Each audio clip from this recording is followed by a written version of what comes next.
여러분, 안녕하세요. 지혜로운 삶을 함께 나누는 시간입니다. 오늘은 정말 중요한 이야기를 하나 들려드리려고 합니다. 혹시 이런 경험 있으신가요? 오랜 친구에게 받은 문자 메시지 한 통 때문에 밤새 잠을 못 이룬 적 말이에요. 지난주 저에게 일어난 일입니다. 대학 동창이자 30년을 함께해온 친구에게서 문자가 왔어요. 내용은 이랬습니다. 야, 너 요즘 왜 이래? 예전 같지 않네. 나이 먹더니 완전 달라졌어. 그 순간 가슴이 철렁 내려앉았습니다. 30년 동안 제가 어떤 사람이었는지, 그리고 지금 제가 어떻게 달라진 건지 곰곰 생각해 보게 되었거든요. 사실 저는 최근에 큰 변화를 겪었습니다. 더 이상 남들 눈치 보며 살지 않기로 결심했거든요. 불편한 관계도 정리했고 제 돈으로 제가 하고 싶은 일들을 시작했어요. 그런데 그걸 보고 친구는 제가 이상해졌다고 느낀 거였어요. 그날 밤 저는 깊은 생각에 잠겼습니다. 정말 제가 이상해진 걸까요? 아니면 이제야 진짜 제다운 모습을 찾은 걸까요? 그리고 깨달았습니다. 중년 이후에는 완전히 다른 방식으로 살아야 한다는 걸 말이에요. 오늘 여러분께 전해드릴 이야기는 바로 이것입니다. 50을 넘어서도 당당하고 행복하게 살기 위해 반드시 알아야 할 3가지 비밀 말이에요. 첫째는 독이 되는 관계를 정리하는 용기, 둘째는 경제적 독립을 위한 현실적 전략, 셋째는 내 마음을 진정으로 채워주는 것을 찾는 방법입니다. 이 3가지를 제대로 실천한다면 누구에게 기대지 않고도 충분히 만족스러운 삶을 살 수 있습니다. 더 이상 자식들 눈치 보지 않아도 되고 친구들과 비교하며 위축되지도 않아요. 진짜 나다운 인생을 시작할 수 있거든요. 그런데 이걸 깨닫기까지 저는 정말 많은 시행착오를 겪었습니다. 때로는 외로웠고 때로는 불안했어요. 하지만 지금 돌이켜보면 그 모든 과정이 필요했던 것 같아요. 오늘 여러분께는 제가 겪었던 시간들을 압축해서 더 빠르게 변화할 수 있는 길을 알려드리고 싶습니다. 만약 지금 여러분이 이런 고민을 하고 계시다면 더욱 집중해서 들어주세요. 나이 들수록 친구 관계가 부담스러워진다. 자식들과의 관계에서 서운함이 쌓여간다. 경제적으로 불안해서 눈치를 보게 된다. 혼자 있는 시간이 공허하게 느껴진다. 이런 감정들 말이에요. 오늘 이 시간이 끝나면 여러분은 완전히 새로운 관점을 갖게 될 거예요. 그리고 내일부터 당장 실천할 수 있는 구체적인 방법들도 얻어가실 수 있을 거고요. 끝까지 함께 해주세요. 마이너스. 자, 그럼 이제 본격적으로 시작해 볼게요. 먼저 첫 번째 이야기부터 들려드릴게요. 바로 독이 되는 관계의 정체에 대한 이야기입니다. 여러분은 혹시 이런 친구 있으신가요? 만날 때마다 자기 자랑만 늘어놓는 친구, 여러분의 이야기는 들으려 하지 않으면서 자기 말만 하는 친구, 조금만 도움을 요청해도 온갖 핑계를 대는 친구 말이에요.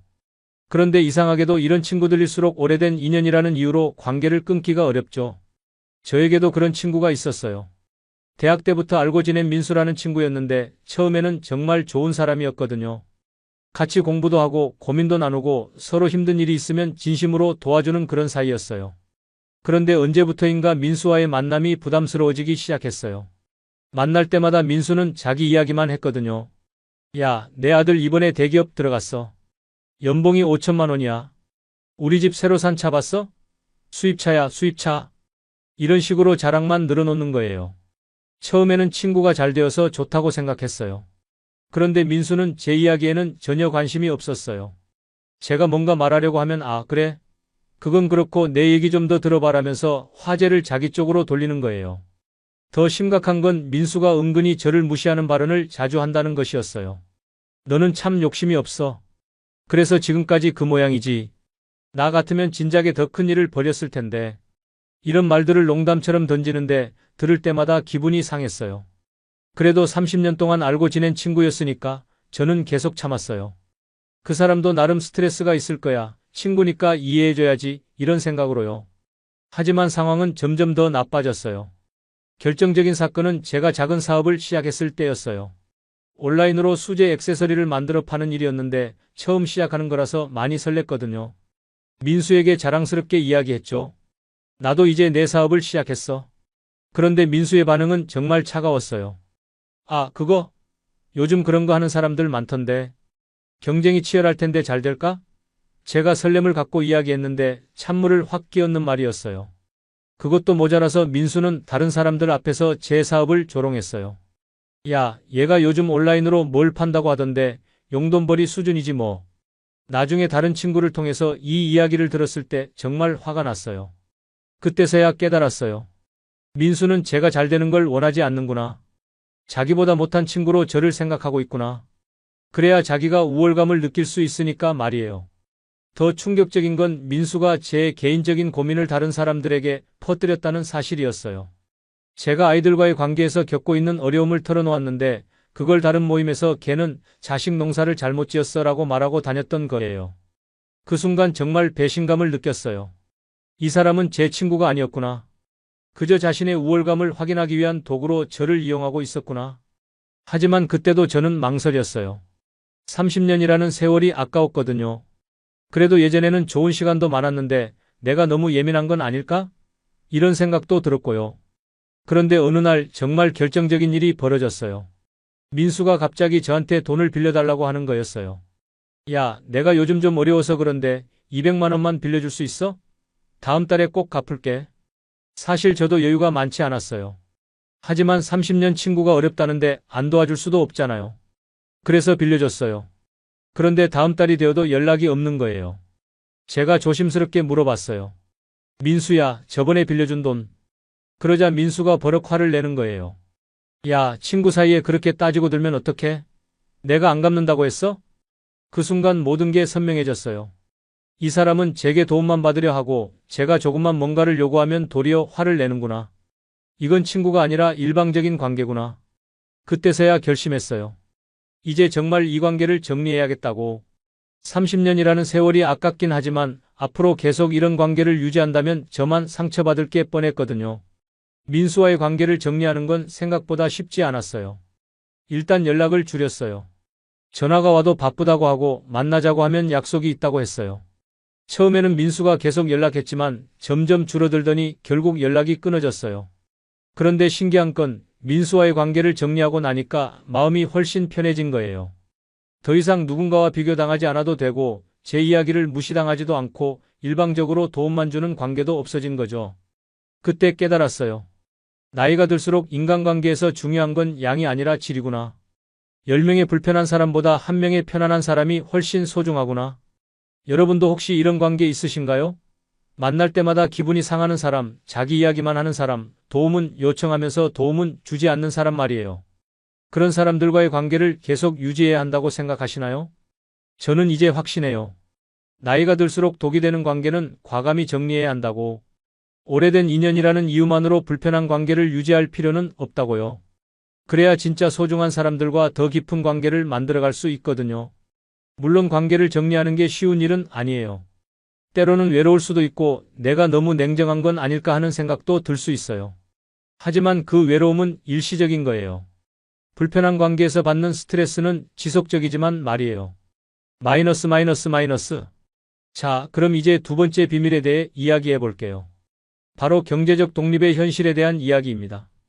여러분, 솔직히 말해서 노후에 가장 불안한 게 뭔가요? 아마 대부분이 돈 문제라고 답하실 거예요. 저도 마찬가지였어요. 은퇴를 앞두고 보니 생각보다 준비된 게 많지 않더라고요. 국민연금 받을 돈을 계산해 보니까 한 달에 겨우 100만 원 남짓이었어요. 퇴직금도 있긴 했지만 그걸로 앞으로 20년, 30년을 살아가기에는 턱없이 부족했죠. 그때 정말 막막했어요. 더 큰 문제는 자식들에게 기대할 수 없다는 거였어요. 요즘 애들도 자기 살기 바쁘잖아요. 집값은 하늘 높은 줄 모르고 치솟고 결혼하고 아이 키우는 데 드는 돈도 만만치 않고. 그런데 거기에 부모 용돈까지 챙기라고 하면 그것도 부담이죠. 그렇다고 자식들 눈치 보며 살고 싶지는 않았어요. 엄마, 아빠, 이번 달은 좀 어려워서. 이런 말 듣고 싶지 않았거든요. 그래서 결심했어요. 내 힘으로 경제적 독립을 이뤄보자고. 하지만 막상 시작하려니까 막막하더라고요. 나이 50 중반인 사람이 갑자기 뭘 할 수 있겠어요? 젊었을 때처럼 체력도 안 되고 새로운 기술 익히는 것도 쉽지 않고. 그래도 포기할 수는 없었어요. 일단 작은 것부터 시작해보기로 했어요. 첫 번째로 한 일이 가계부 쓰기였어요. 내가 한 달에 돈을 얼마나 쓰는지, 어디에 돈이 나가는지 정확히 파악해보고 싶었거든요. 한 달 동안 꼼꼼히 기록해봤더니 정말 놀라운 사실을 발견했어요. 생각보다 불필요한 지출이 많았던 거예요.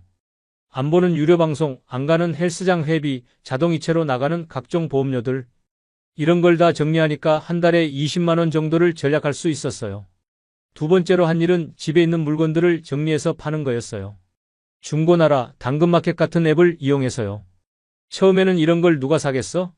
라고 생각했는데 의외로 잘 팔리더라고요.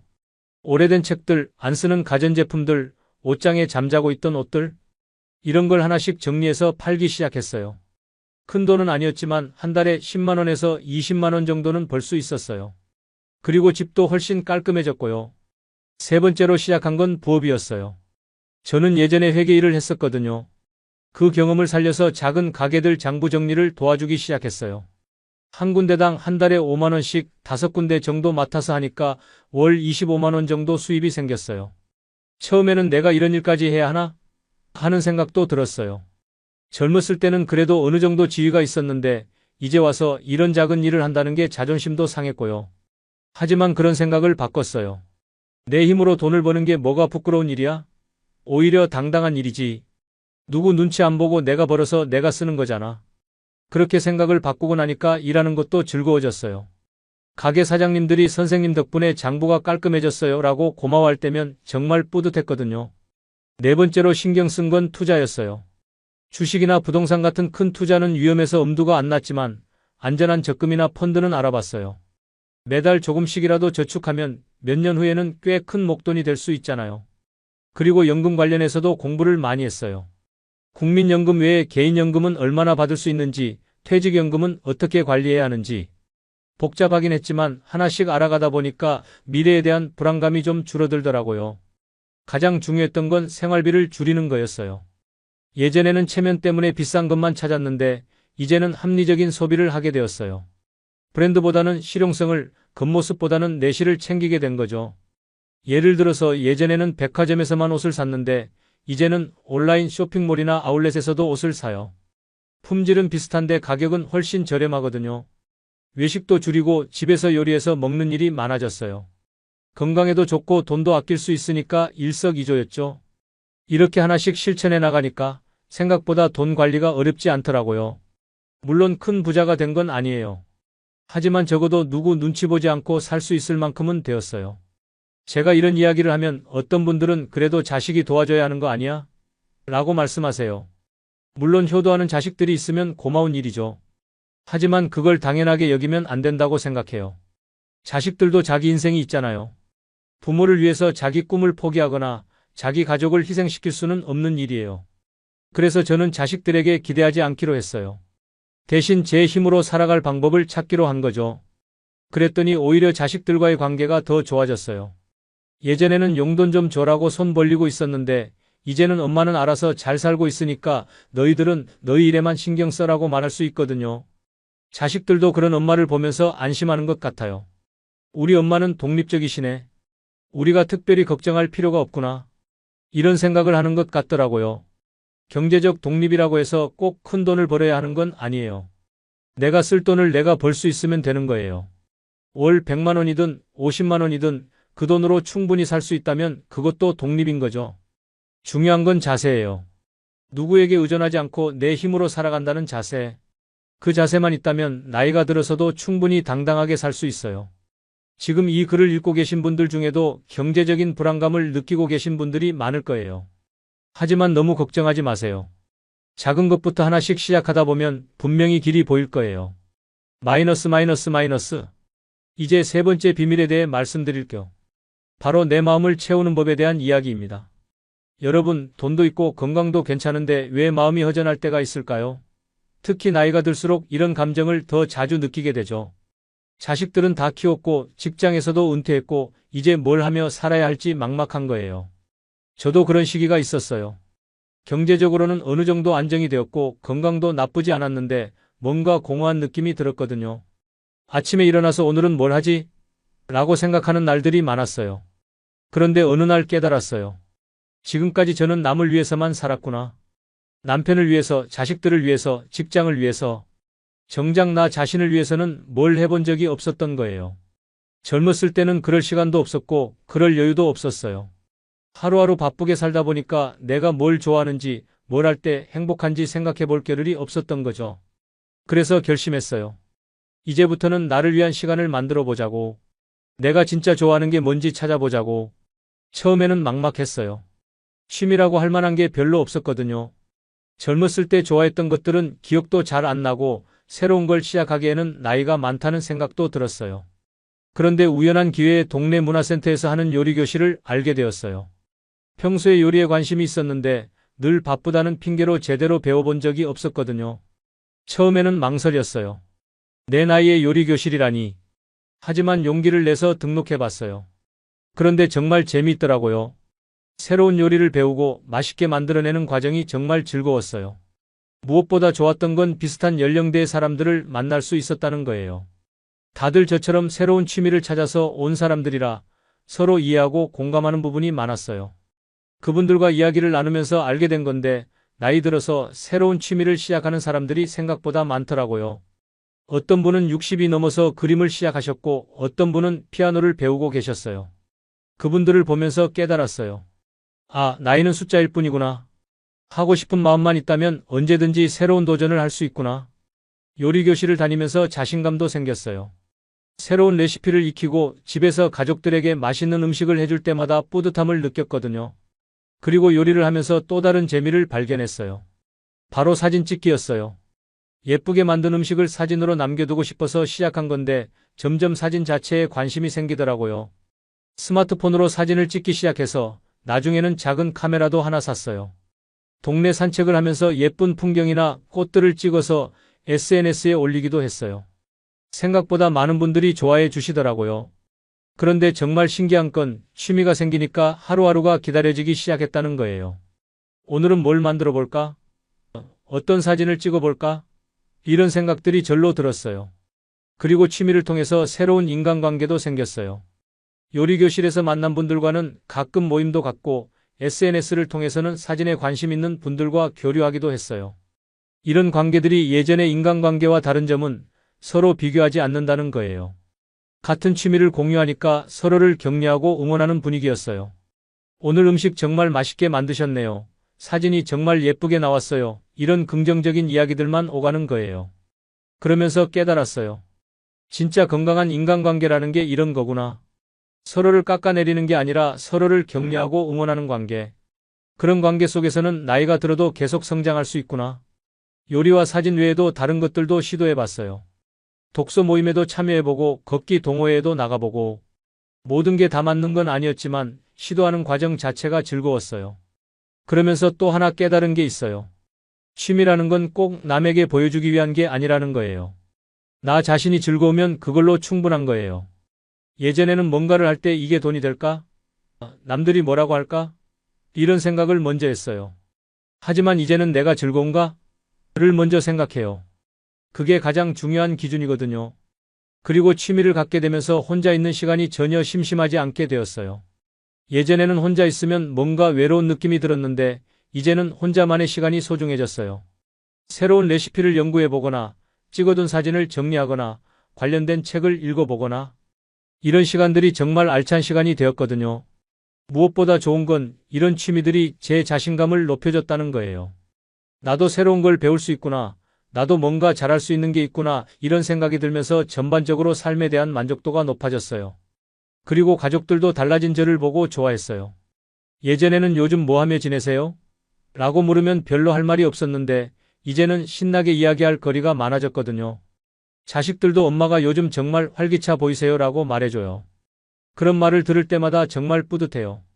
여러분도 혹시 요즘 뭔가 허전한 느낌이 드신다면 새로운 취미 하나쯤 시작해 보시는 건 어떨까요? 거창한 걸 할 필요는 없어요. 작은 것부터 시작하면 돼요. 산책하면서 예쁜 풍경 사진 찍기, 집에서 간단한 요리 해보기, 좋아하는 책 읽고 감상 적어보기. 이런 소소한 것들부터요. 중요한 건 완벽하게 하려고 하지 말고 즐기는 마음으로 하는 거예요. 잘못해도 괜찮고 늦게 시작해도 괜찮아요. 나 자신을 위한 시간이니까 부담 가질 필요 없어요. 그리고 혼자서 하는 취미도 좋지만 가능하다면 다른 사람들과 함께 할 수 있는 취미를 찾아보세요. 새로운 인간관계를 만들 수 있는 좋은 기회가 될 거예요. 나이가 들수록 새로운 사람들과 친해지기 어렵다고 생각하는 분들이 많은데 공통의 관심사가 있으면 의외로 쉽게 친해질 수 있어요. 그리고 그런 관계들이 정말 순수하고 건강한 관계가 되는 경우가 많아요. 마이너스. 자, 이제 이 모든 변화들이 제 삶에 어떤 영향을 미쳤는지 말씀드릴게요. 첫 번째로 인간관계에서 완전히 달라졌어요. 예전에는 모든 사람들과 좋은 관계를 유지해야 한다고 생각했거든요. 그래서 불편한 사람들과도 억지로 만나고 기분 나쁜 말을 들어도 참았어요. 하지만 이제는 달라요. 저와 잘 맞지 않는 사람들과는 거리를 두고 정말 편하고 좋은 사람들과만 깊은 관계를 맺어요. 친구의 수는 줄어들었지만 관계의 질은 훨씬 높아졌어요. 예를 들어서 요리교실에서 만난 경숙이라는 분이 계세요. 저보다 3살 위신데 정말 마음이 맞아요. 둘 다 새로운 걸 배우는 걸 좋아하고 서로를 격려해주고 진심으로 응원해줘요. 경숙 씨와는 일주일에 한 번씩 만나서 새로운 카페도 가보고 맛있는 식당도 가보고 가끔은 같이 요리도 해요. 이런 시간들이 정말 소중해요. 나이 들어서 이렇게 순수한 우정을 만날 수 있을 거라고는 생각도 못했거든요. 두 번째로 자식들과의 관계도 좋아졌어요. 예전에는 제가 자식들에게 의존하려는 마음이 있었어요. 자주 연락해달라, 자주 와달라 이런 식으로요. 그러면 아이들도 부담스러워 했었거든요. 하지만 이제는 완전히 달라졌어요. 저는 제 생활이 있고 아이들은 아이들 생활이 있다고 인정해요. 그러니까 만날 때는 정말 반가워서 만나게 되고 대화도 더 자연스러워졌어요. 아이들도 엄마가 요즘 정말 멋있어 보여요 라고 말해줘요. 독립적이고 당당한 모습을 좋아하는 것 같아요. 그래서 오히려 연락도 더 자주 하고 만날 기회도 더 많아졌어요. 세 번째로 경제적인 면에서도 안정감을 찾았어요. 큰 부자가 된 건 아니지만 적어도 제가 원하는 만큼은 쓸 수 있게 되었어요. 누구 눈치 보지 않고 하고 싶은 걸 할 수 있는 여유가 생긴 거죠. 예를 들어서 좋은 식재료를 사서 요리를 한다든지 카메라 관련 소품을 산다든지 가끔 혼자 여행을 간다든지 이런 일들을 할 때 누구한테 허락받을 필요도 없고 눈치 볼 필요도 없어요. 네 번째로 건강관리도 훨씬 체계적으로 하게 되었어요. 예전에는 아프면 그때 가서 치료하는 시기였는데 이제는 예방 중심으로 관리해요. 정기검진도 빠뜨리지 않고 운동도 꾸준히 하고 식단도 신경 써서 관리해요. 건강한 몸이 있어야 하고 싶은 일들을 계속할 수 있잖아요. 그래서 건강관리에 투자하는 시간과 돈을 아깝다고 생각하지 않아요. 가장 큰 변화는 마음가짐이에요. 예전에는 늘 불안했어요. 나이 들면 어떻게 되지? 혼자 남으면 어떻게 하지? 이런 걱정들이 항상 마음 한구석에 있었거든요. 하지만 이제는 미래가 기대돼요. 내년에는 뭘 새로 배워볼까? 다음에는 어디로 여행을 가볼까? 이런 생각들이 들어요. 나이가 든다는 게 끝이 아니라 새로운 시작이라는 걸 깨달았거든요. 그리고 무엇보다 혼자 있는 시간이 전혀 외롭지 않아요. 오히려 소중한 시간이에요. 내가 좋아하는 일에 집중할 수 있는 시간, 나 자신과 대화할 수 있는 시간이거든요. 물론 완전히 혼자 사는 건 아니에요. 좋은 사람들과는 계속 관계를 유지하고 있거든요. 하지만 그 관계들도 예전과는 질이 달라요. 서로에게 의존하는 관계가 아니라 서로를 응원하고 격려하는 건강한 관계예요. 이런 변화들을 겪으면서 깨달은 게 있어요. 나이가 든다는 건 끝이 아니라 새로운 가능성의 시작이라는 거예요. 젊었을 때는 남을 위해 살느라 바빴지만 이제는 진짜 나를 위해 살 수 있는 시간이 온 거잖아요. 그래서 지금이 인생에서 가장 자유로운 시기라고 생각해요. 더 이상 누구에게 인정받으려고 애쓸 필요도 없고 남들과 비교하며 살 필요도 없어요. 오직 나 자신의 기준으로 나 자신의 속도로 살아갈 수 있는 거죠. 마이너스. 자, 이제 마무리를 지어볼게요. 오늘 여러분께 말씀드린 3가지 비밀을 다시 한번 정리해 드릴게요. 첫째, 독이 되는 관계는 과감히 정리하세요. 오래된 인연이라는 이유만으로 불편한 관계를 유지할 필요는 없어요. 나이가 들수록 인간관계에서 중요한 건 양이 아니라 질이에요. 10명의 불편한 사람보다 1명의 편안한 사람이 훨씬 소중합니다. 둘째, 경제적 독립을 위해 노력하세요. 큰 부자가 될 필요는 없어요. 내가 쓸 돈을 내 힘으로 벌 수 있으면 그걸로 충분해요.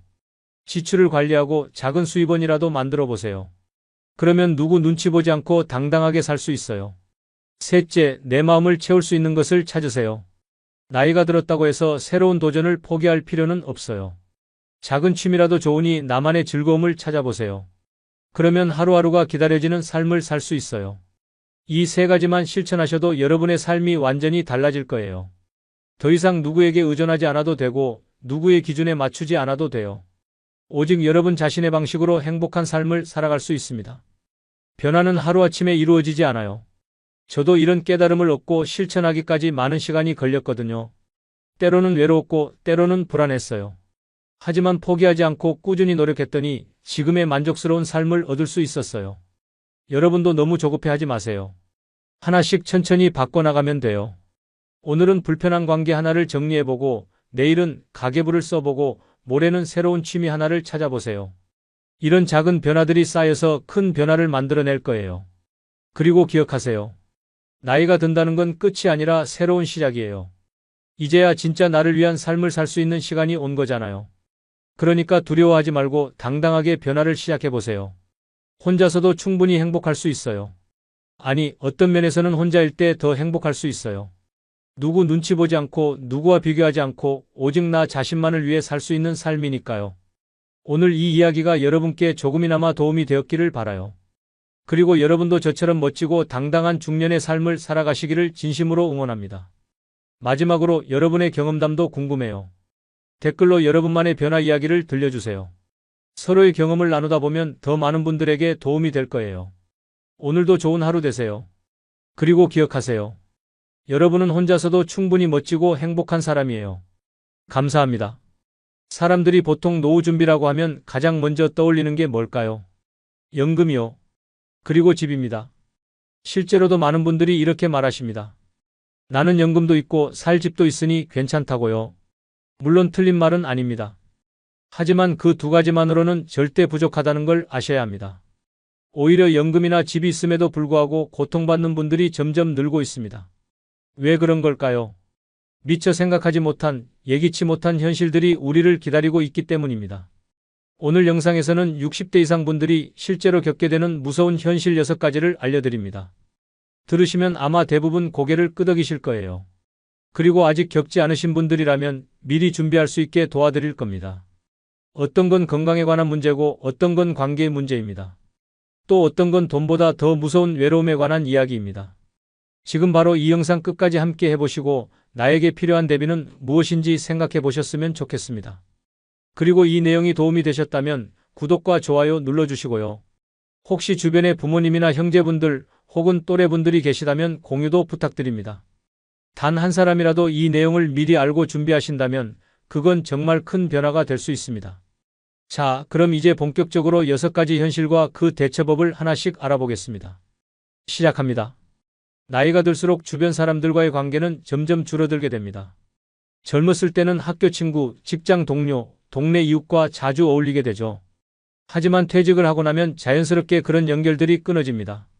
자주 만나던 친구들도 각자 사정이 생기고 바쁘다는 이유로 연락이 뜸해집니다. 가족 역시 마찬가지입니다. 자식들도 나이가 들고 자기 삶을 살다 보면 부모를 챙기기가 어려워집니다. 실제로 70대 이상 부모님과 연락을 자주 하는 자녀는 전체 중 절반도 되지 않는다고 합니다. 명절이나 특별한 날 외에는 연락을 거의 안 하는 경우가 많죠. 그럴 때 느끼는 감정은 생각보다 깊고 오래갑니다. 내가 필요할 때만 찾는 존재가 된 건 아닌가 하는 생각이 들기도 합니다. 시간이 흐르면서 마음을 닫게 되고 결국은 스스로 사람을 멀리하게 됩니다. 관계는 노력하지 않으면 금세 끊어집니다. 한번 멀어진 관계는 다시 회복하기가 생각보다 어렵습니다. 그래서 더 늦기 전에 작은 연락 하나라도 먼저 건네는 게 중요합니다. 나이 들수록 외로움은 단순한 감정 문제가 아니라 건강 문제로 이어집니다. 외로움은 심장병, 우울증, 치매 발병 위험까지 높인다고 합니다. 가까운 사람들과 자주 소통하는 것만으로도 노후 삶의 질이 달라집니다. 친구 한 명, 가족 한 명만이라도 계속 연결을 유지하는 노력이 필요합니다. 그게 나중에 큰 버팀목이 되어줄 수 있습니다. 관계는 많지 않아도 됩니다. 단 한 명이라도 진심으로 연결되어 있다면 충분합니다. 대부분의 사회적 관계는 직장, 모임, 종교활동처럼 특정한 공간에서 형성됩니다. 그런데 은퇴와 함께 그런 공간에서 자연스럽게 멀어지게 됩니다. 매일 가던 직장이 사라지면 동료들과의 자연스러운 만남도 끊깁니다. 소속된 자리가 없으면 내 존재도 애매해지는 기분을 느끼게 됩니다. 사회에서 한 발짝씩 물러나게 되는 거죠. 처음엔 편하고 좋다고 생각할 수 있습니다. 하지만 시간이 지나면 공허함이 찾아옵니다. 누군가 나를 필요로 하지 않는다는 느낌은 생각보다 강한 스트레스를 줍니다. 사회적 관계가 줄어들면 삶의 활력도 함께 줄어듭니다. 아침에 일어날 이유조차 흐릿해지는 날이 생기기 시작합니다. 전화할 사람, 찾아갈 사람이 줄어드는 건 단순한 외로움의 문제가 아닙니다. 그것은 내가 세상과 연결되어 있는 끈이 끊어지는 것입니다. 실제로 고령자 우울증의 주요 원인 중 하나가 바로 이 사회적 고립입니다. 누구와도 연결되지 않았다는 감정은 건강에도 부정적인 영향을 줍니다. 작은 모임 하나라도 유지하는 게 중요한 이유입니다. 예를 들어 동네 마을회관, 주민센터, 종교 모임 같은 공간은 좋은 기회가 됩니다. 내 이야기를 들어주고 나도 누군가의 이야기를 들어줄 수 있는 관계는 반드시 필요합니다. 너무 거창할 필요 없습니다. 가까운 이웃과의 짧은 대화도 충분히 큰 힘이 됩니다. 사회적 연결은 의지로 만들어가는 것입니다. 나이가 들수록 연결은 선택이 아니라 생존입니다. 사람은 혼자 살 수 없는 존재입니다. 아무리 경제적으로 여유 있어도 외로움을 해결해 주진 못합니다. 외로움은 몸보다 먼저 마음을 무너뜨립니다. 마음이 약해지면 몸도 그 영향을 받기 시작합니다. 실제로 외로운 사람은 그렇지 않은 사람보다 사망률이 높다고 알려져 있습니다. 심리적인 고립은 심장병, 고혈압, 면역력 저하와도 관련이 깊습니다. 혼자 밥을 먹는 일상이 반복되면 식욕도 떨어집니다. 그러면 영양 섭취가 부족해지고 건강이 점점 나빠지게 됩니다. 말없이 혼자 있는 시간이 많아지면 뇌 자극도 줄어들게 됩니다. 이런 상태가 지속되면 치매 위험까지 커지게 됩니다. 고립감은 단순한 감정이 아니라 생리적인 변화로 이어지는 무서운 문제입니다. 누군가와의 대화, 웃음, 공감은 약보다 더 강한 치유제가 됩니다. 요즘은 온라인으로도 모임이 가능합니다. 스마트폰이 어렵다면 가족이나 지인에게 도움을 요청해보는 것도 좋은 방법입니다. 문자 한 통, 영상통화 한 번이 큰 힘이 될 수 있습니다. 외로움을 줄이는 가장 좋은 방법은 하루에 한 사람이라도 소통하는 겁니다. 안부를 묻고 근황을 나누는 그 짧은 순간이 삶의 활력을 줍니다. 건강을 챙기기 위해 운동을 하듯 관계도 꾸준한 관리가 필요합니다. 외로움은 참는다고 사라지지 않습니다. 용기 내어 먼저 손 내밀 때 외로움은 조금씩 줄어듭니다. 건강은 어느 날 갑자기 무너지지 않습니다. 대부분 서서히 아주 조용히 무너집니다. 특히 60대 이후에는 당뇨, 고혈압, 관절염 같은 만성질환이 하나둘씩 찾아옵니다. 처음엔 그냥 피곤해서 그런가 싶지만 나중엔 일상이 바뀔 만큼 힘들어집니다. 당뇨는 혈당 조절이 잘 안 되면 시력 저하나 신장 질환으로 이어질 수 있습니다. 고혈압은 뇌출혈이나 심장 질환으로 이어질 수 있어서 정말 주의해야 합니다.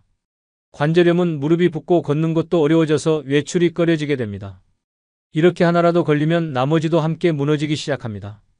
그런데 문제는 이 병들이 초반엔 거의 증상이 없다는 겁니다. 그래서 몸이 괜찮다고 생각하고 방치하는 경우가 많습니다. 병원은 아플 때만 가는 곳이 아니란 걸 꼭 기억해야 합니다. 특히 60대 이후에는 정기검진이 필수입니다. 조기 발견하면 생활 습관만 바꿔도 관리가 가능한 경우가 많습니다. 반대로 늦게 발견되면 약을 계속 먹거나 수술까지 필요할 수도 있습니다. 그래서 지금 아프지 않아도 관리하는 습관이 중요합니다. 매일 걷기, 짠 음식 줄이기, 규칙적인 수면은 큰 도움이 됩니다. 만성질환은 겉으로는 멀쩡해 보여도 속에서는 계속 진행됩니다. 나중에 후회하지 않으려면 지금부터라도 건강관리를 시작해야 합니다. 조금 귀찮고 번거롭더라도 내 몸을 위한 투자라고 생각해 보세요. 건강은 잃고 나서 후회해도 되돌릴 수 없습니다. 연금을 받는다고 해도 매달 병원비와 약값을 감당하기는 쉽지 않습니다. 특히 만성질환을 가지고 있으면 매달 병원에 몇 번씩 가야 하는 경우가 많습니다. 병원에 가는 횟수가 늘어나면 교통비까지 부담이 됩니다. 약도 한두 가지가 아니라 여러 가지를 장기적으로 복용하게 됩니다. 한 달에 몇만 원씩 들어가는 약값이 쌓이면 생각보다 큽니다. 건강보험이 있더라도 본인 부담금이 꽤 되는 경우가 많습니다. 연금으로는 생계비도 빠듯한데 병원비까지 나가면 생활이 더 힘들어집니다. 갑자기 큰 병이라도 생기면 의료비가 수백만 원이 넘을 수도 있습니다. 특히 중증 질환에 걸리면 장기 입원이 필요해 더 큰 부담이 됩니다. 이런 상황을 대비해 실손보험이나 건강보험을 다시 한번 점검해 보는 것이 좋습니다. 하지만 보험도 나이가 많으면 가입이 어렵거나 보험료가 너무 높아집니다. 그래서 50대부터 준비해 두는 게 가장 좋습니다. 이미 60대에 접어들었다면 지금이라도 가능한 부분부터 챙겨야 합니다. 병원비를 줄이기 위해선 예방이 가장 확실한 방법입니다. 식단 관리나 운동만 잘해도 병원 갈 일이 줄어듭니다. 약을 꾸준히 잘 챙겨 먹는 것도 재입원이나 악화를 막는 데 중요합니다. 병원비를 아끼려다 오히려 병을 키우는 일은 없어야 합니다. 장기적으로 보면 예방과 관리가 가장 경제적인 선택입니다. 건강이 무너지면 돈도 계획도 아무 소용이 없습니다. 연금보다 중요한 건 아프지 않고 살아갈 수 있는 건강입니다. 노후에 하고 싶은 일이 많을 수도 있습니다. 여행도 다니고 취미생활도 하고 친구들과 만나기도 하겠지요. 그런데 건강이 무너지면 그런 계획은 한순간에 멈추게 됩니다. 몸이 아프면 외출하는 것조차 부담스럽습니다. 하루의 대부분을 침대나 병원에서 보내야 할 수도 있습니다. 계획은 있지만 실천할 수 없는 상황이 되는 거죠. 사람을 만나는 것도 줄어들고 점점 고립되는 삶이 됩니다. 건강이 무너지면 자신감도 같이 떨어집니다. 내가 예전처럼 움직일 수 없다는 사실이 자존감을 무너뜨립니다. 몸이 아프면 마음도 약해지기 때문에 우울증까지 동반되는 경우가 많습니다. 특히 혼자 사는 분들은 이런 상황이 더 심각해질 수 있습니다. 처음엔 작은 통증이었지만 관리하지 않으면 커다란 병으로 커질 수 있습니다. 그래서 지금 몸이 괜찮더라도 준비는 반드시 필요합니다. 매일 규칙적인 생활을 하고 운동을 조금씩이라도 해보는 게 좋습니다. 무리하지 않고 실천할 수 있는 건강 루틴을 만드는 것이 중요합니다. 건강이 있어야 사람도 만나고 취미도 즐기고 삶의 기쁨도 느낄 수 있습니다. 병원에만 매달리는 삶이 되지 않으려면 지금부터 행동해야 합니다. 작은 실천이 미래에 큰 차이를 만듭니다. 건강은 시간을 들이고 노력할수록 더 오래 지킬 수 있습니다. 계획한 인생을 살고 싶다면 그 출발점은 바로 건강입니다. 대부분의 사람들은 노후에 큰돈 나갈 일이 없을 거라고 생각합니다. 하지만 현실은 전혀 다릅니다. 병원비부터 시작해서 부모님 장례, 자녀 지원 등 예상 못한 지출이 계속 생깁니다. 갑자기 보일러가 고장 나거나 냉장고를 교체해야 할 수도 있습니다. 이런 지출은 미리 준비하지 않으면 큰 부담이 됩니다. 연금만으로는 이런 상황을 감당하기 어렵습니다. 특히 노후에는 소득이 정해져 있으니 예상치 못한 지출이 더 치명적입니다. 긴급 상황이 한 번이라도 발생하면 몇 달 동안 허덕이게 됩니다. 이런 경험이 반복되면 심리적인 불안도 커지게 됩니다. 그래서 연금 외에 비상금 통장은 꼭 마련해 두는 것이 좋습니다. 하루 만에 쓸 수 있는 현금이 있다는 건 큰 안정감을 줍니다. 불확실한 노후에는 계획보다 유연성이 더 중요할 수 있습니다. 계획대로 되지 않는 상황에 대처할 수 있는 여유가 필요합니다. 큰 돈이 아니더라도 매달 조금씩 모아놓는 습관이 중요합니다. 갑작스러운 수술비, 차량 수리비, 조카 결혼식 같은 일은 누구에게나 일어납니다. 이런 일이 생겼을 때 당황하지 않으려면 준비가 필요합니다. 연금은 고정적인 생활비일 뿐 모든 상황을 해결해 주진 못합니다. 특히 예상하지 못한 지출은 연금보다 더 자주, 더 크게 다가옵니다. 경제적인 여유는 금액이 아니라 준비에서 나옵니다. 준비된 사람은 흔들리지 않습니다. 많은 분들이 집 한 채만 있으면 노후는 걱정 없다고 생각합니다. 실제로도 집을 소유하고 있다는 것 자체가 큰 자산이긴 합니다. 하지만 문제는 그 집이 당장 생활에 필요한 현금으로 바뀌지 않는다는 겁니다. 집값이 아무리 올라가도 생활비가 부족하면 매달이 고통스럽습니다. 특히 월세 수입이 없는 집이라면 더 그렇습니다. 집 한 채를 유지하는데도 비용이 듭니다.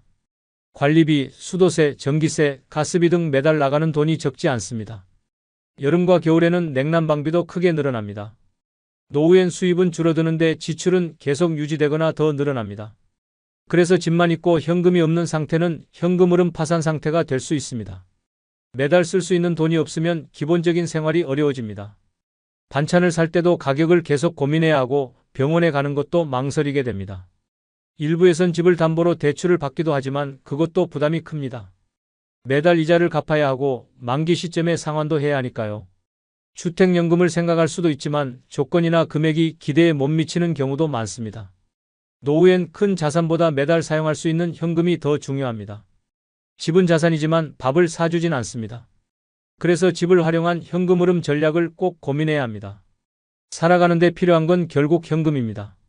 지금 가진 집이 내 삶을 지탱해 줄 수 있는 구조인지 점검해 보는 게 필요합니다. 노후에 자식이 부모를 돌보는 건 당연한 일이라고 생각할 수 있습니다. 하지만 지금 세대는 예전과 다릅니다. 자식들도 자기 삶을 살기 바쁘고 경제적으로도 여유롭지 않은 경우가 많습니다. 처음엔 도와주지만 시간이 지나면 부담을 느끼기 시작합니다. 부모 입장에선 미안한 마음이 커지고 자식 입장에선 스트레스가 쌓입니다. 그러다 보면 서로 간의 말이 예민해지고 감정이 상하는 일이 생깁니다. 자식에게 의지하면 의존이 되고 의존은 결국 갈등으로 이어질 수 있습니다. 가장 흔한 갈등은 돈 문제입니다. 부모가 기대는 순간 자식은 책임감을 넘어서 부담감을 느끼게 됩니다. 경제적인 이유로 부모를 모시지 못하는 경우도 많습니다. 이런 상황에서 기대가 커지면 실망도 커집니다. 부모도 자식도 서로에게 감정이 상하게 됩니다. 자식은 부모를 도와드리고 싶지만 여유가 없어서 죄책감을 느낍니다. 부모는 자식이 냉정하다고 느끼고 섭섭함을 갖게 됩니다. 그래서 서로의 관계가 서서히 멀어지게 됩니다. 자식에게 기대는 것보다 나의 삶을 스스로 지킬 수 있는 구조가 필요합니다. 자식과는 도움을 주고받는 관계가 아니라 응원해주는 관계가 되어야 합니다. 내가 독립적으로 살아가는 모습을 보여주는 것이 자식에게도 안심을 줍니다. 기대보다 이해와 존중이 더 오래가는 관계를 만들어줍니다. 자식은 노후의 보험이 아니라 함께 성장해온 또 다른 인생의 동반자입니다. 오랫동안 일해온 사람일수록 은퇴 후 무기력을 크게 느끼게 됩니다. 아침에 출근하지 않아도 되고 누구의 지시도 받지 않아도 되지만 그게 오히려 공허함을 줍니다. 처음에는 자유가 주는 해방감에 기분이 좋을 수도 있습니다. 하지만 며칠만 지나면 이제 나는 뭘 해야 하지? 라는 생각이 떠오릅니다. 하루 종일 해야 할 일이 없다는 건 생각보다 무거운 감정입니다. 은퇴는 단순히 일이 끝난 게 아니라 내 역할이 사라진 순간이기도 합니다. 집에서 시간을 보내더라도 보람을 느끼기 어렵고 그냥 흘러가는 시간처럼 느껴집니다. 무기력은 점점 피로감, 의욕 저하, 우울감으로 이어질 수 있습니다. 사람과의 대화가 줄어들면 이런 감정은 더 깊어집니다. 무기력한 삶이 반복되면 나중엔 자신을 돌보는 의지도 줄어듭니다. 그래서 은퇴 후에는 반드시 나만의 일과를 다시 짜야 합니다.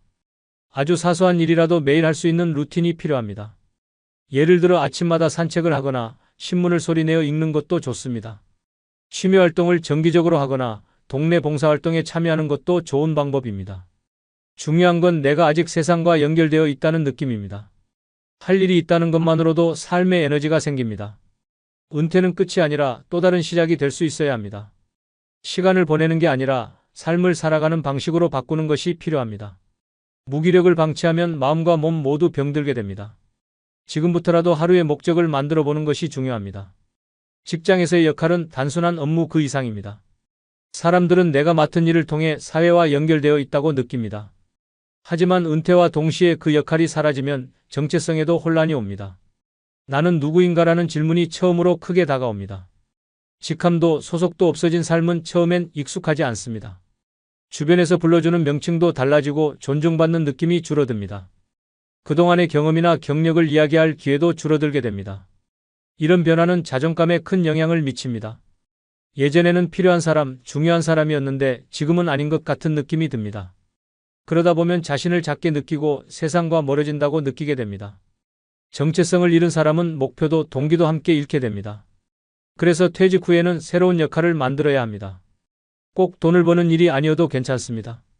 손주를 돌보는 할머니, 작은 텃밭을 가꾸는 농부도 중요한 역할입니다. 동네 모임에서 이야기 나누는 것, 친구에게 위로가 되어주는 것도 역할입니다. 어떤 형태로든 내가 누군가에게 필요한 사람이라는 걸 느끼는 게 중요합니다. 작은 역할 하나가 삶의 의미를 다시 찾아줍니다. 사회가 주는 역할이 사라졌다면 이제는 내가 나에게 주는 역할이 필요합니다. 나는 여전히 의미 있는 사람이고 가치 있는 삶을 살고 있다는 걸 잊지 말아야 합니다. 내 역할은 직함이 아니라 행동으로 다시 만들어가는 것입니다. 많은 사람들이 평생 일과 가족을 중심으로 살아옵니다. 그래서 일과 가족이 중심에서 사라지면 정체성에 큰 혼란이 생깁니다. 내가 어떤 사람인지 뭘 좋아하는지조차 모르게 됩니다. 특히 60대 이후엔 이런 혼란이 더 강하게 나타날 수 있습니다. 자녀는 독립하고 일에서는 손을 뗐을 때 남는 건 나 자신뿐입니다. 그런데 막상 나 자신을 들여다보면 너무 낯설게 느껴집니다.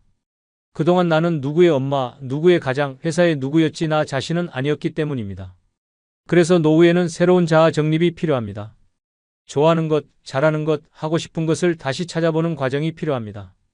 그림을 그려보고 책을 읽고 악기를 배워보는 것도 그런 시도의 일부가 될 수 있습니다. 처음엔 어색하더라도 시간이 지나면 내가 어떤 사람인지 조금씩 보이게 됩니다. 자신을 이해하고 받아들이는 과정은 늦게 시작해도 괜찮습니다. 오히려 지금이 가장 좋은 타이밍일 수 있습니다. 이제는 남이 만든 기준이 아니라 내가 원하는 삶을 살 수 있는 시기니까요. 자아에 대한 질문은 혼란스럽지만 동시에 성장의 기회이기도 합니다. 나는 어떤 삶을 살고 싶은지, 어떤 사람으로 남고 싶은지를 스스로에게 물어보세요. 답은 하루아침에 나오지 않지만 생각하는 과정이 이미 변화입니다. 삶의 후반전은 스스로를 다시 만나는 시간입니다. 나는 여전히 새롭게 시작할 수 있는 존재입니다. 나는 누구인가라는 질문이 혼란이 아닌 방향이 될 수 있습니다. 수십 년을 함께한 배우자가 세상을 떠나면 삶 전체가 바뀝니다. 그 사람과 나눈 대화, 습관, 식사, 웃음이 모두 사라지는 거죠. 아침에 눈을 떴을 때 옆자리가 비어 있다는 사실이 가장 먼저 느껴집니다. 말없이 앉아있던 저녁 식탁이 갑자기 너무 커 보입니다.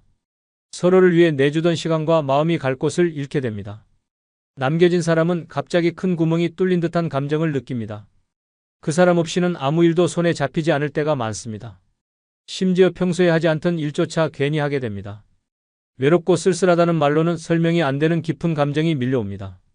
아무에게도 말할 수 없는 상실감이 마음을 짓누르게 됩니다.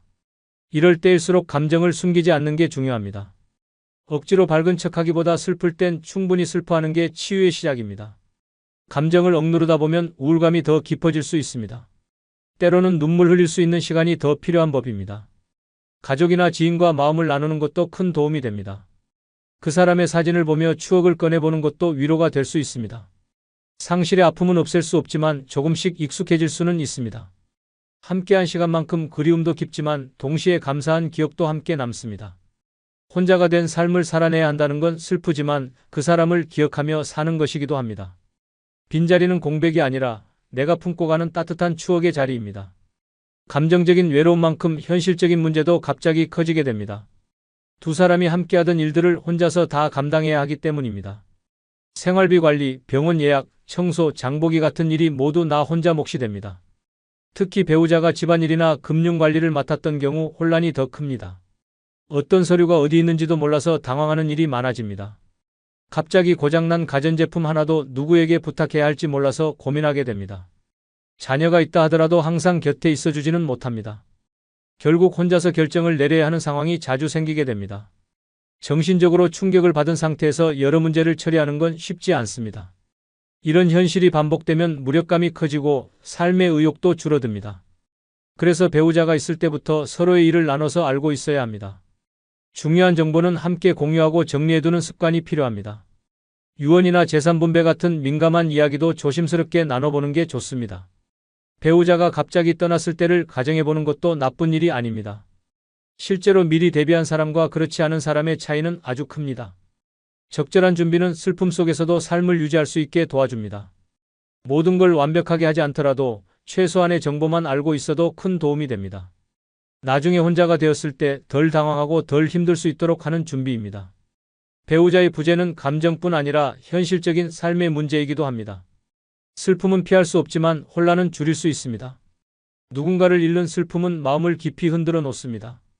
특히 수십 년을 함께한 사람이라면 그 충격은 상상 이상입니다. 어떤 사람은 슬픔에서 빠르게 벗어나기도 하지만 그렇지 않은 경우가 더 많습니다. 시간이 지나도 여전히 허전하고 삶의 의미가 없어진 것처럼 느껴집니다. 밥을 먹는 것도 잠을 자는 것도 의미가 없게 느껴지는 순간들이 있습니다. 그런 상태가 오래되면 심리적으로도 위험한 상황이 됩니다. 우울증이나 무기력증으로 이어질 수 있고 심하면 건강까지 악화될 수 있습니다. 특히 대화 상대가 없는 혼자 사는 노인의 경우 위험은 더 큽니다. 주변 사람들이 슬픔을 쉽게 넘기지 말고 계속 관심을 가져주는 게 중요합니다. 상담센터나 지역 복지관을 통해 정서적 지원을 받는 것도 좋은 방법입니다. 혼자 견디는 것보다 누군가와 감정을 나누는 것이 훨씬 회복에 도움이 됩니다. 처음엔 억지로라도 나가서 사람들과 만나보는 게 필요합니다. 이야기를 나누고 감정을 말로 표현하는 것만으로도 큰 위안이 됩니다. 슬픔은 사라지지 않지만 나눌수록 가벼워질 수 있습니다. 시간이 지나면서 다시 웃을 수 있는 날이 올 수 있다는 희망을 가져야 합니다. 그 사람이 바라던 내 모습은 아마도 무너지는 모습이 아니라 살아가는 모습일 겁니다. 고인을 위한 가장 큰 예의는 남은 사람이 잘 살아가는 것입니다. 기억은 가슴에 담고 삶은 계속 이어나가야 합니다. 천천히 걸어가더라도 멈추지 않는 것이 중요합니다. 다시 웃는 그날까지 나를 지켜내는 것이 가장 큰 용기입니다. 죽음은 누구에게나 언젠가 찾아오는 일입니다. 그런데 많은 사람들이 준비 없이 그날을 맞이합니다. 유언장이 없고 재산 정리가 안 되어 있으면 남은 가족들이 큰 혼란에 빠집니다. 상속 문제가 꼬이게 되면 형제 간에도 갈등이 생기기 쉽습니다. 실제로 장례 직후부터 재산 문제로 얼굴을 붉히는 경우가 많습니다. 그 과정에서 평생의 가족관계가 틀어지기도 합니다. 당사자는 세상을 떠났지만 남은 사람들은 끝없는 분쟁 속에 살아가야 합니다. 이런 상황은 충분히 미리 막을 수 있습니다. 유언장을 작성해두고 중요한 서류나 자산 목록을 정리해두는 것만으로도 도움이 됩니다. 공증을 받아두면 법적으로도 더 확실하게 보호받을 수 있습니다. 상속 재산이 많지 않더라도 정리는 필요합니다. 빚이나 세금 문제도 누군가는 책임져야 하기 때문입니다. 본인의 의사를 가족에게 미리 이야기하는 것도 중요합니다. 장례 방식이나 묘지에 대한 의견도 남겨두면 자녀들이 갈등하지 않습니다. 갑작스러운 죽음 앞에 남겨진 가족은 판단을 내리기 어렵습니다. 그래서 살아있을 때 미리 정리하는 것이 배려입니다. 자녀가 혼란에 빠지지 않게 돕는 마지막 사랑이 될 수 있습니다. 죽음은 준비하지 않아도 오는 일이지만 준비하면 남겨진 이들이 훨씬 편해집니다. 삶을 정리하는 것은 끝이 아니라 남을 위한 시작입니다. 준비된 죽음은 혼란보다 평안을 남깁니다. 죽음은 당사자에게서 끝나지 않습니다. 그 이후의 모든 절차는 남겨진 가족의 몫이 됩니다. 장례 절차부터 시작해서 각종 서류 정리, 세금 처리까지 처리할 일이 많습니다. 특히 사망신고나 금융계좌 해지 같은 절차는 복잡하고 시간이 많이 걸립니다. 당장 장례 비용만 해도 수백만 원이 드는 경우가 많습니다. 가족 중 누가 책임지고 처리할 것인지도 문제입니다. 평소에 말이 없었던 가족일수록 누가 나서야 할지 결정하기가 어렵습니다. 은행, 보험, 부동산 등 여러 기관에 연락해야 하는 상황도 많습니다. 이런 과정을 경험해 본 사람은 한 사람의 삶을 정리하는 게 이렇게 힘든 일이었나 하고 놀라게 됩니다. 슬픔에 빠진 가족에게 이런 부담은 너무 가혹한 일이 될 수 있습니다. 그래서 당사자가 살아있을 때 어느 정도 준비를 해두는 것이 가장 현명합니다. 장례 방식, 소지품 정리, 금융계좌 현황 등은 간단한 메모라도 도움이 됩니다. 중요한 연락처를 적어두는 것만으로도 자녀는 큰 도움을 받습니다. 보험이나 연금 수령 방법도 정리해두면 처리 속도가 훨씬 빨라집니다. 아무것도 남기지 않으면 가족들은 갈피를 잡기 어렵습니다. 특히 외동자녀나 멀리 사는 자녀에게 모든 부담이 몰릴 수도 있습니다. 살아있을 때 나 없을 때를 위한 메모 하나가 가족을 살릴 수 있습니다. 이는 사랑하는 사람에게 남기는 마지막 배려입니다. 삶을 마무리하는 일까지 스스로 책임지는 모습은 존경받을 일입니다. 남은 가족에게 짐이 아니라 힘이 되어주는 삶의 마무리를 생각해 봐야 합니다. 많은 사람들이 죽음은 운명이라고 생각하고 준비하지 않습니다. 하지만 죽음도 삶의 일부이기 때문에 준비가 필요합니다. 어떻게 떠날 것인지, 무엇을 남길 것인지 생각해 보는 시간은 소중합니다.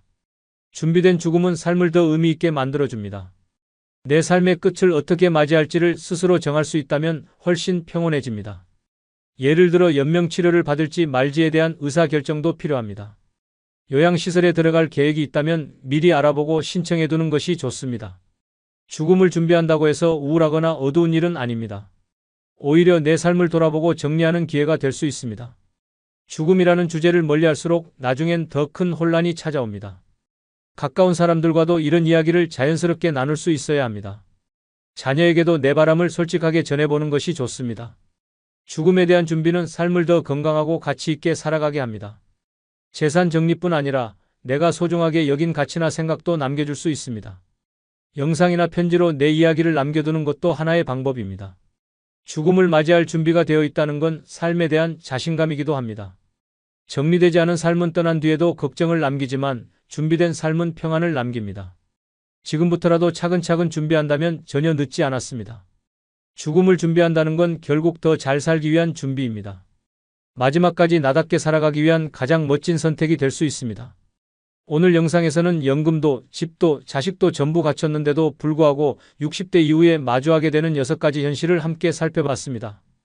인간관계가 끊기고 건강이 무너지며 경제적으로도 예상하지 못한 문제들이 생긴다는 것, 또 내 정체성이 흔들리고 사랑하는 사람을 떠나보내는 외로움도 겪게 된다는 것, 마지막으로 죽음을 제대로 준비하지 않으면 남은 가족들에게 혼란만 남길 수 있다는 것까지요. 들어보시니 어떠셨나요? 혹시 지금 이 중에서 나도 이미 겪고 있다고 느끼신 분도 계실 겁니다. 아직 겪지 않으셨다면 다행이고 지금 이 영상을 통해 미리 준비할 수 있다면 더할 나위 없이 좋습니다. 가장 중요한 건 지금부터라도 조금씩 대비하는 겁니다. 관계는 전화 한 통으로 다시 시작할 수 있고 건강은 오늘부터 산책 한 번으로 바뀔 수 있습니다. 경제적인 준비는 숫자가 아니라 마음가짐에서 시작됩니다. 정체성은 나를 알아가는 작은 시도들로 회복할 수 있고요. 배우자와의 시간을 더 소중히 여기고 떠나보낸 후엔 그 사람을 기억하는 법도 배워야 합니다. 그리고 언젠가는 마주할 마지막 순간까지 준비된 자세로 삶을 마무리할 수 있어야 하겠죠. 인생의 후반전 절대 외롭게 또는 후회 속에서 보내지 않으셨으면 좋겠습니다. 오늘 영상이 조금이라도 도움이 되셨다면 좋아요와 구독 버튼 눌러주시고요. 혹시 공감되셨던 부분이 있다면 아래 댓글로 나눠주시면 좋겠습니다. 나는 이 중에서 이 부분이 제일 와닿았다. 지금 이렇게 준비하고 있다 하는 이야기들 함께 나누고 싶습니다. 이미 잘 실천하고 계신 분들의 지혜도 댓글로 들려주시면 많은 분들께 큰 도움이 될 거예요. 이 영상이 누군가에게는 큰 전환점이 될 수도 있습니다. 주변 가족이나 지인에게도 이 영상 꼭 공유해 주세요. 지금부터라도 늦지 않았습니다. 오늘 하루 나를 위한 작은 준비 하나 시작해 보시길 바랍니다. 모두가 따뜻하고 건강한 노후를 살아가시길 응원합니다. 여러분, 혹시 지금 이 순간 가장 절실히 믿어야 할 대상이 무엇인지 떠올려 보신 적 있으신가요? 인생이 길어지다 보면 사람보다 더 확실하게 나를 지켜주는 것이 무엇인지 알게 됩니다. 늙어갈수록 흔들리지 않는 버팀목은 바로 나 자신이라는 사실을 많은 분들이 깨닫습니다. 오늘은 사람보다 스스로를 더 믿고 의지할 수 있는 6가지를 함께 이야기해 보려 합니다. 평소 친구나 가족, 건강, 재산, 여러 생각이 머릿속을 맴돌았을 텐데요. 그런 것들이 전부가 아닐 수도 있다는 말씀을 드리고 싶습니다. 이 6가지를 알면 외로움도 두렵지 않고 어떤 상황에서도 흔들리지 않을 수 있습니다. 그리고 영상이 도움이 되셨다면 자연스럽게 좋아요 버튼 한번 눌러주시고 구독도 미리 챙겨주시면 감사하겠습니다. 이것이 큰 지지와 격려가 되어 또 힘이 되는 콘텐츠로 이어질 수 있습니다. 지금부터 차분히 이야기를 나눠볼 테니 편안한 마음으로 함께 들어주시면 좋겠습니다. 먼저 6가지 중 첫 번째 이야기를 시작해 보겠습니다. 사람은 누구나 나이가 들수록 점점 외로움을 느낀다고 합니다. 자식이 있어도 바쁘고 배우자가 있어도 말이 안 통할 때가 생깁니다. 그럴 때 문득 생각나는 사람이 바로 친구입니다. 젊을 땐 친구가 많았지만 나이가 들면 마음을 터놓고 얘기할 사람은 많지 않습니다. 나를 평가하거나 비교하지 않고 그냥 내 이야기를 들어주는 친구가 그립습니다. 특별한 이유 없이 밥 한 끼 하자고 전화할 수 있는 사람이 있다는 건 큰 복입니다. 체면을 내려놓고 말없이 함께 앉아 있을 수 있는 그런 친구가 소중한 거죠. 그런 친구는 말로 설명하지 않아도 마음을 알아차립니다. 연락이 뜸해도 어색하지 않고 만나면 어제 만난 듯 편안한 사이가 진짜 친구입니다. 젊을 땐 어울리는 친구가 많아도 나이 들면 걸을 사람은 거르게 됩니다. 결국 마음 남는 사람 한 명이 가장 큰 위로가 됩니다. 나이 들어서도 마음 편히 쏙 얘기할 수 있는 친구가 한 명만 있어도 든든합니다. 그 한 명과 나누는 밥 한 끼, 차 한 잔이 삶의 에너지가 되기도 합니다. 혼자 사는 시간이 많아질수록 친구와의 만남이 점점 더 값지게 느껴집니다. 친구 앞에서는 눈물도 웃음도 한숨도 자연스럽습니다. 가식 없이 내 모습을 그대로 보여줄 수 있는 관계는 흔치 않습니다. 무언가를 해주지 않아도 그냥 옆에 있어주는 사람이 필요할 때가 있습니다. 그 사람이 바로 평생을 두고 이어온 친구일 가능성이 큽니다. 오랜 시간 동안 곁에 있어준 친구는 인생에서 가장 확실한 관계 중 하나입니다. 누가 무슨 말을 해도 나를 믿어주고 응원해주는 친구는 흔하지 않습니다. 때로는 가족보다 더 깊은 이해를 주는 존재이기도 합니다. 젊을 때는 자주 못 느끼지만 나이가 들수록 관계보다 진심이 더 중요해집니다. 그런 진심을 나눌 수 있는 친구가 있는 삶은 결코 외롭지 않습니다. 친구는 나를 되돌아보게 하고 내가 어떤 사람인지 알려주는 거울이 되기도 합니다. 나를 위해 화를 내주고 때로는 따끔하게 조언도 해주는 친구가 고맙습니다. 아무 이유 없이 집 앞으로 찾아와주는 그런 친구, 생각만 해도 따뜻하지 않으신가요? 돈보다 건강보다 마음 나눌 수 있는 사람 하나가 그리운 게 노년입니다. 친구와의 한 통의 통화, 짧은 만남도 하루를 바꾸는 힘이 있습니다. 가끔 연락 먼저 해보는 것도 좋은 방법입니다. 그 한 번의 전화가 관계를 이어가게 하는 다리가 되기도 합니다. 친구가 준 조언 하나가 삶을 바꾸기도 하고 위기에서 나를 꺼내주기도 합니다. 지금 생각나는 친구가 있다면 오늘 연락 한번 해보시는 건 어떨까요? 누군가를 먼저 찾는 것이 결코 자존심 상하는 일이 아닙니다. 오히려 먼저 다가가는 사람이 더 따뜻한 사람일 수도 있습니다. 한 명의 진짜 친구는 노년의 외로움을 잊게 하고 인생을 더 단단하게 만들어줍니다. 사람은 나이가 들수록 돈보다 더 중요한 게 안정감이라는 말을 자주 합니다. 그 안정감을 만들어주는 가장 확실한 수단 중 하나가 바로 연금입니다. 매달 들어오는 일정한 금액은 생각보다 큰 심리적 지지를 줍니다. 젊을 땐 조금 부족해도 버틸 수 있지만 나이 들면 예측 가능한 수입이 더 절실합니다. 연금이 있으면 갑자기 돈이 나가도 당황하지 않고 대응할 수 있습니다. 무엇보다 연금은 일을 하지 않아도 나에게 들어오는 고정 수입이라는 점에서 중요합니다. 누군가에게 손을 벌리지 않아도 된다는 점에서 자존심도 지켜줍니다. 이 돈이 많든 적든 내 삶을 지키는 든든한 울타리가 되어줍니다. 연금은 단지 생활비가 아니라 심리적인 안정감 그 자체이기도 합니다. 매달 정해진 날에 돈이 들어오는 것만으로도 마음이 놓입니다. 예상치 못한 병원비나 생활비가 생겨도 크게 흔들리지 않게 됩니다. 연금은 나를 위한 안전장치이자 자립의 근거가 됩니다. 자식에게 부담을 주지 않고도 내 삶을 내가 책임질 수 있다는 것, 큰 자부심입니다. 더 중요한 건 이 연금이 나를 외부의 유혹이나 위험에서도 지켜준다는 점입니다. 돈이 없으면 이상한 투자나 사기에 쉽게 휘말릴 수 있습니다. 하지만 연금이 있다면 급하지 않게 판단하고 신중해질 수 있습니다. 연금은 노후를 준비한 결과이기도 하면서 미래를 설계하는 토대이기도 합니다.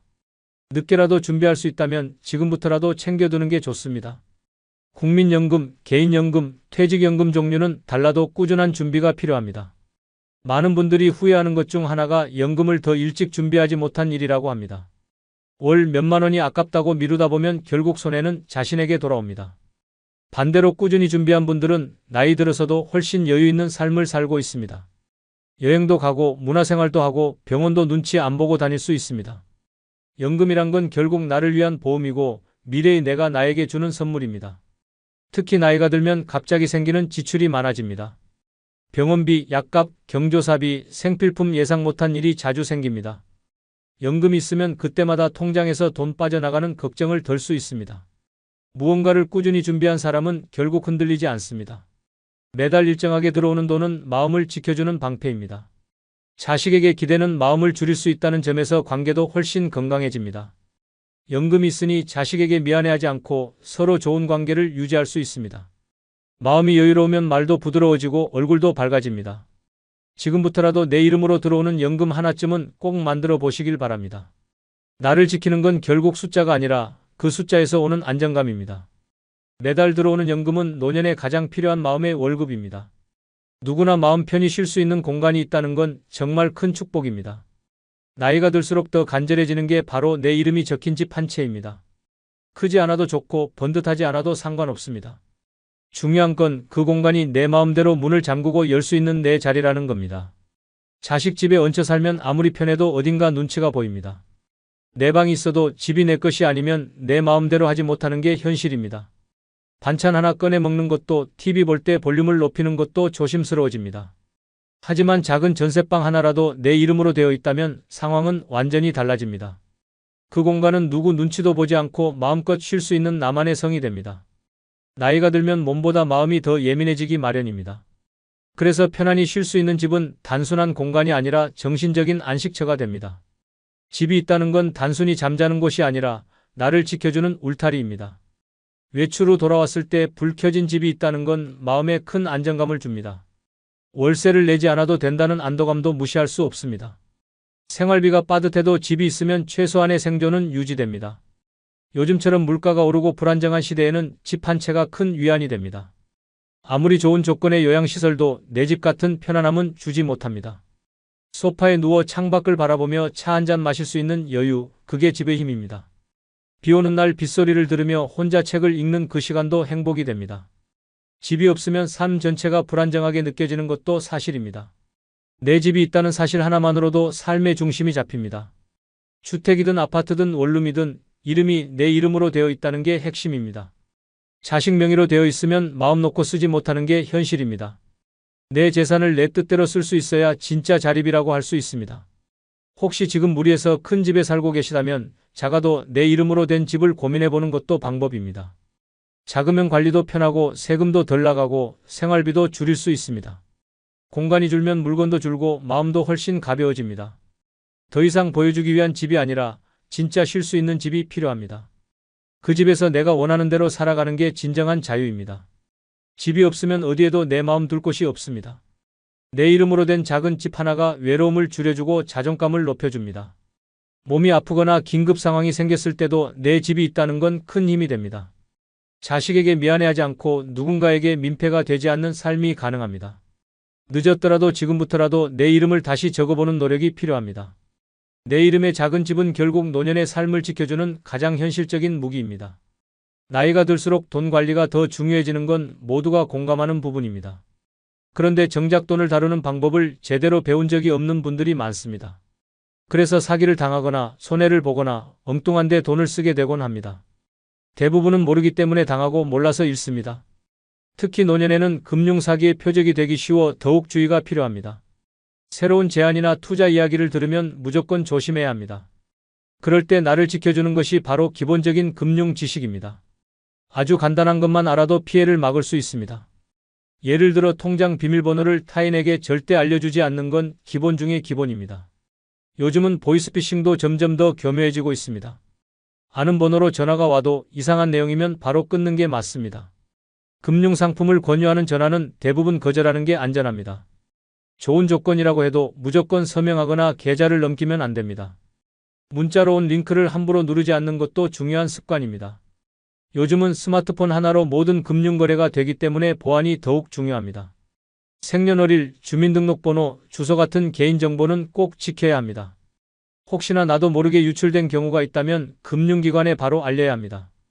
통장 잔고나 카드 내역은 주기적으로 확인하는 것이 좋습니다. 낯선 거래가 있으면 바로 신고하고 정지시키는 게 피해를 줄이는 방법입니다. 금융상품은 반드시 공인된 기관을 통해 가입해야 안전합니다. 아는 사람이나 지인이 권유하는 경우라도 무조건 한 번 더 확인하는 습관이 필요합니다. 자식이든 친척이든 돈을 빌려달라고 할 땐 계약서를 써두는 게 좋습니다. 정이 먼저라는 생각으로 그냥 넘기다 보면 나중에 관계도 깨지고 돈도 잃게 됩니다. 현금을 많이 들고 다니는 것도 위험하니 꼭 필요할 때만 챙기시는 게 좋습니다. 요즘은 체크카드나 간단한 모바일 결제도 꽤 편리하고 안전하게 사용할 수 있습니다. 은행에 갈 땐 반드시 공인된 창구에서만 상담하고 서류는 복사해서 보관해 두세요. 인터넷 뱅킹도 사용법을 익히면 훨씬 편리하고 스스로 관리하기 쉬워집니다. 무조건 어렵다고 피하지 말고 조금씩 배워두는 게 결국 나를 지키는 길입니다. 주변에서 도움을 요청할 때는 반드시 내용을 확인하고 결정하셔야 합니다. 금융상품에 가입할 때는 설명서를 꼼꼼히 읽고 이해되지 않으면 물어보셔야 합니다. 부끄러워하지 말고 모르면 물어보는 사람이 가장 똑똑한 사람입니다. 은행 직원에게 여러 번 물어보더라도 내 돈을 지키는 일인데 주저할 필요 없습니다. 기초적인 금융 지식만 있으면 불안한 마음도 많이 줄어듭니다. 돈은 벌기도 어렵지만 지키는 건 더 어렵기 때문에 제대로 아는 것이 중요합니다. 금융 지식은 나를 속이지 않게 만들고 평생 나를 지켜주는 힘이 되어줍니다. 나이가 들수록 가장 절실하게 느껴지는 건 건강이라는 말 누구나 공감하실 겁니다. 하지만 그 건강 중에서도 가장 먼저 무너지는 건 바로 움직임입니다. 두 다리로 걷고 두 손으로 밥을 먹고 스스로 일어나는 그 능력이 생각보다 중요합니다. 조금만 넘어져도 큰일로 이어지고 누워있는 시간이 길어지면 회복이 점점 더 어려워집니다. 한번 누우면 다시 일어나기까지 몇 배의 시간이 걸리는 게 현실입니다. 그래서 노년의 가장 중요한 건강 지표는 혼자 일어날 수 있는가입니다. 걷는 힘이 약해지면 외출도 줄고 활동도 줄고 결국 사람도 멀어지게 됩니다. 다리가 아프거나 힘이 없으면 병원 가는 것도 귀찮아지고 결국 병을 키우게 됩니다. 손에 힘이 없으면 일상생활 자체가 어려워지고 자존감도 낮아지게 됩니다. 작고 가벼운 물건 하나 들기 힘들어질 때 몸뿐 아니라 마음도 지칩니다. 움직임은 단순히 근육이 아니라 생활의 독립성과 연결되어 있습니다. 누군가의 도움 없이 생활할 수 있어야 삶이 자유롭습니다. 몸을 움직일 수 있다는 건 내 삶을 내가 컨트롤할 수 있다는 뜻입니다. 계단을 오르거나 시장을 다녀오는 일도 큰 자신감으로 이어집니다. 그래서 가볍게라도 매일 움직이는 습관이 정말 중요합니다. 거창한 운동이 아니더라도 집안에서 천천히 걷는 것부터 시작해도 좋습니다. 의자에서 천천히 앉았다 일어서는 것만 반복해도 큰 도움이 됩니다. 팔을 천천히 들어 올리고 다리를 뻗어주는 동작도 효과적입니다. 처음엔 힘들어도 꾸준히 하면 조금씩 좋아지는 게 느껴집니다. 움직이는 게 귀찮아질수록 몸은 더 빠르게 굳어갑니다. 나중에 하지라는 생각이 누워있는 시간을 앞당기는 습관이 됩니다. 움직일 수 있을 때 최대한 움직여야 그 상태를 오래 유지할 수 있습니다. 하루에 30분이라도 몸을 풀고 움직이면 건강이 달라집니다. 특히 허벅지와 엉덩이 근육은 나이 들어서도 꼭 유지해야 할 핵심입니다. 하체 근육이 약해지면 넘어지기 쉽고 회복이 오래 걸립니다. 넘어지는 사고 하나로 삶이 완전히 바뀌는 경우도 많습니다. 움직일 수 있을 때 미리미리 준비해두는 것이 최고의 보험입니다. 체중이 조금 늘어도 몸을 자주 움직이면 체력이 유지됩니다. 움직이지 않으면 순환도 나빠지고 기분도 가라앉게 됩니다. 몸이 무거워지면 마음도 따라 무거워지고 활력이 사라집니다. 가벼운 스트레칭부터 산책, 계단 오르기까지 실천 가능한 걸 찾아보세요. 내 몸을 내가 돌본다는 건 단순한 운동이 아니라 자립의 첫걸음입니다. 병원보다 운동이 먼저라는 말은 틀린 말이 아닙니다. 오늘 할 수 있는 작은 움직임이 내일의 건강을 지켜줄 수 있습니다. 움직이는 몸은 노년의 자존감이자 내 삶의 자유를 지키는 가장 강력한 무기입니다. 나이가 들면 마음이 더 부드러워질 것 같지만 오히려 단호함이 더 필요할 때가 많습니다. 특히 누군가가 무리한 부탁을 하거나 나를 이용하려는 상황에서 말입니다. 그런 상황에서 나를 지켜주는 힘은 바로 단호한 거절입니다. 거절을 못해서 감정이 상하고 손해를 보고 뒤늦게 후회하는 경우가 정말 많습니다. 처음엔 사소한 부탁처럼 보이지만 반복되면 감당하기 어려운 부담이 됩니다. 예를 들어 지인이 돈을 빌려달라고 했을 때 미안해서 준 돈이 문제로 이어질 수 있습니다. 거절하지 못하면 결국 관계도 어색해지고 마음의 상처도 깊어집니다. 처음부터 분명하게 선을 그었으면 좋았을 일을 흐지부지 넘기다 후회하게 되는 거죠. 단호한 거절은 상대를 미워하는 게 아니라 나를 지키기 위한 방법입니다. 특히 나이가 들수록 나를 지킬 수 있는 건 오직 나 자신뿐이라는 사실을 기억해야 합니다. 자식이든 친척이든 부담스러운 요구엔 지금은 어렵다고 분명히 말할 줄 알아야 합니다. 처음엔 미안한 마음이 들어도 나중엔 오히려 더 존중받게 됩니다.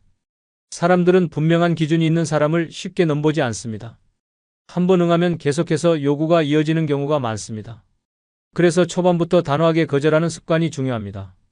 거절을 잘하는 것도 결국은 인간관계를 건강하게 만드는 방법입니다. 내가 불편한데도 억지로 맞춰주는 건 결국 나에게도 상대에게도 독이 됩니다. 단호하게 거절하면서도 상대방을 존중하는 태도는 얼마든지 가질 수 있습니다. 예를 들어 미안하지만 지금은 여유가 없다는 말도 충분히 단호한 거절입니다. 거절은 싸우자는 게 아니라 나의 상황을 이해해 달라는 표현이기도 합니다. 계속해서 양보만 하다 보면 어느 순간 내 삶이 사라져버립니다. 내가 힘들면 도와줄 수도 없고 내 생활도 제대로 지킬 수 없습니다. 거절은 자존심이 아니라 내 일상을 지키기 위한 중요한 경계입니다. 지나치게 착한 사람은 오히려 손해를 보는 일이 많다는 말도 괜한 얘기가 아닙니다. 물론 도와줄 수 있다면 돕는 것이 좋지만 그 경계를 내가 정해야 합니다. 조건 없이 도와주다 보면 나중엔 그게 당연한 줄 아는 사람들도 있습니다. 그럴수록 더 늦기 전에 기준을 정하고 지킬 줄 아는 용기가 필요합니다. 특히 돈과 관련된 부탁은 신중해야 하며 가족이라도 예외는 아닙니다. 상처를 주기 싫다고 애매하게 말하면 오히려 더 큰 오해가 생길 수 있습니다. 차라리 처음부터 이건 어렵습니다라고 말하는 것이 더 현명합니다. 거절을 잘하는 사람은 오히려 신뢰를 얻습니다. 자신의 입장을 분명히 하되 상대의 마음도 이해해주는 말투가 중요합니다. 이렇게 하면 관계도 지키고 나 자신도 지킬 수 있습니다. 거절은 나를 지키는 선택이며 상대와의 건강한 거리를 유지하는 지혜입니다. 단호한 거절은 노년에 꼭 필요한 자기 보호이자 나를 존중하는 가장 분명한 태도입니다. 지금까지 함께 나눈 6가지 이야기 마음에 잘 담아두셨나요? 친구, 연금, 집, 금융지식, 움직이는 몸, 그리고 단호한 거절. 이 6가지는 노년을 단단하게 지켜주는 가장 현실적인 무기들입니다. 자식이나 돈보다 사람이나 기대보다 더 먼저 챙겨야 할 건 바로 나 자신입니다. 누군가에게 의지하지 않고도 내 삶을 당당하게 살아가려면 준비가 필요합니다. 그 준비는 거창한 게 아닙니다. 오늘 한 걸음씩 실천해 보는 거죠. 오늘 영상에서 나눈 내용 중에서 지금 당장 할 수 있는 것부터 시작해 보세요. 연락 끊긴 친구에게 안부 전화 한 통, 그게 시작일 수 있습니다. 연금 계좌를 다시 확인해 보는 것도 좋은 출발입니다. 집안에서 스트레칭 몇 분, 간단한 건강 체크도 훌륭한 실천입니다. 혹시 누가 무리한 부탁을 해온다면 이번엔 한번 단호하게 말해보세요. 지금부터라도 나를 위해라는 마음으로 하나씩 실천해보면 좋겠습니다. 혼자 사는 시간이 길어질수록 나를 돌보는 습관은 점점 더 중요해집니다. 오늘 나눈 내용이 누군가에겐 큰 변화의 계기가 되었으면 좋겠습니다. 혹시 오늘 영상에서 특히 공감된 부분이 있으셨다면 댓글로 나눠주세요. 이미 실천 중인 좋은 습관이 있다면 다른 분들과도 공유해 주시면 더 좋습니다. 우리는 서로의 이야기를 통해 배우고 또 서로에게 위로가 될 수 있습니다. 그리고 이 영상이 조금이라도 도움이 되셨다면 좋아요 한번 눌러주시고 앞으로도 이런 이야기 함께 나누고 싶으시다면 구독도 꼭 부탁드립니다. 주변에 이런 이야기가 필요한 분이 있다면 영상도 함께 공유해 주시면 고맙겠습니다. 인생은 나이 들수록 더 깊어지고 더 단단해집니다. 그 시간들을 더 지혜롭고 든든하게 채워가시길 응원합니다. 오늘도 함께 해주셔서 진심으로 고맙습니다. 다음 영상에서 더 따뜻하고 현실적인 이야기로 찾아뵙겠습니다.